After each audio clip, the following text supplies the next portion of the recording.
Hello toppers. तो आज हम लोग 2027 का मेन चैप्टर शुरू कर रहे हैं चैप्टर 1 से। और चैप्टर 1 में क्या क्या इंपॉर्टेंट है जो बिहार बोर्ड में पूछेगा और सीबीएसई में जो मेन है वही बताया जा रहा है, और उसके बाद से इसका सॉल्यूशन भी हम देंगे। सबसे पहले 2027 पे फोकस कर रहे हैं, और 2027 में मार्क्स हम लोग को लाना है 100 में 100 मार्क्स। अब 100 में 100 मार्क्स लाने के लिए क्या करना होगा? पहले तो सबसे पहले मैथ का लेक्चर पूरा पढ़ना होगा, पूरा लेक्चर पढ़ना होगा, ठीक है। उसके बाद एमसीक्यू जरूर बनाना होगा, क्योंकि 50 नंबर यहाँ से आता है, 50 नंबर यहाँ से आता है 100 नंबर 100 में डालने के लिए।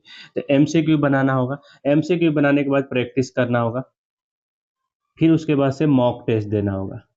तब जाके आपका 100 में 100 आएगा। सिर्फ लेक्चर देख लेने से आपका 100 में 100 नहीं आएगा। लेक्चर देख लेने से सिर्फ पास भी ना होइएगा, ठीक है। तो इसीलिए सिर्फ लेक्चर मतलब ये वीडियो देख लेने से सिर्फ पास नहीं। मैथ लेक्चर देखने के बाद एमसीक्यू, एमसीक्यू के बाद प्रैक्टिस, प्रैक्टिस के बाद मॉक। मॉक क्या होता है? फुल मॉक, जैसे एग्जाम होता है ना, उसी तरह फुल एक मॉक टेस्ट देना है, ठीक है। तो ये सारी चीजें होगी। अब सबसे पहले इसमें देखते हैं, पहले लेसन नंबर 1 में सबसे इंपॉर्टेंट क्या होता है? एलसीएम और एचसीएफ निकालना, ठीक है। एलसीएम और एचसीएफ निकालना 2 मार्क्स का आता है। तो इसमें कुछ भारी बात नहीं। जैसे मान लीजिए एग्जाम में बिहार बोर्ड में ज्यादातर क्वेश्चन, जैसे मान लीजिए ये 2 है,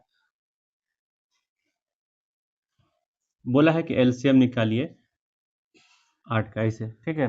अब 3 गो को दे दिया तो एलसीएम निकालने के लिए जैसे निकाल लीजिए, अलग अलग तोड़ के निकालिए दो। हम इस पे क्वेश्चन बनाएंगे, इस लमसम हर किसी का दो दो क्वेश्चन बनाऊंगा, ठीक है। उसके बाद सिद्ध कीजिए कि √5 एक √3 या या 2√3, 2 + 2√3 एक अपरिमेय संख्या है। तो अगर एक सिद्ध कर लीजिएगा तो बाकी चीजें, सारी चीजें सही हो जाएगा, ठीक है। ये आता है 3 नंबर या 5 नंबर में। और अपरिमेय संख्या जो रूट से ना निकले उसे कहते हैं अपरिमेय संख्या, ठीक है।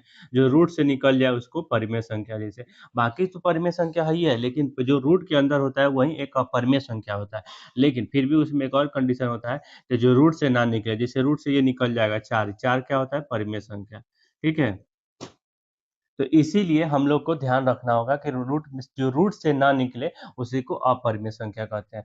और ये क्वेश्चन एमसीक्यू में भी देखा जाएगा। एमसीक्यू के रिलेटिव से क्वेश्चन आता है, परिमेय संख्या कौन है, अपरिमेय संख्या कौन नहीं है। इस टाइप का क्वेश्चन आता है इस चैप्टर से। बस 2 गो क्वेश्चन इंपॉर्टेंट है, और फिर दूसरा चैप्टर देखेंगे। इस टॉपिक पर अगर दोनों क्वेश्चन फॉर्मूला देख देते हैं, उसके बाद फिर आगे वाला देखेंगे, ठीक है। All the best.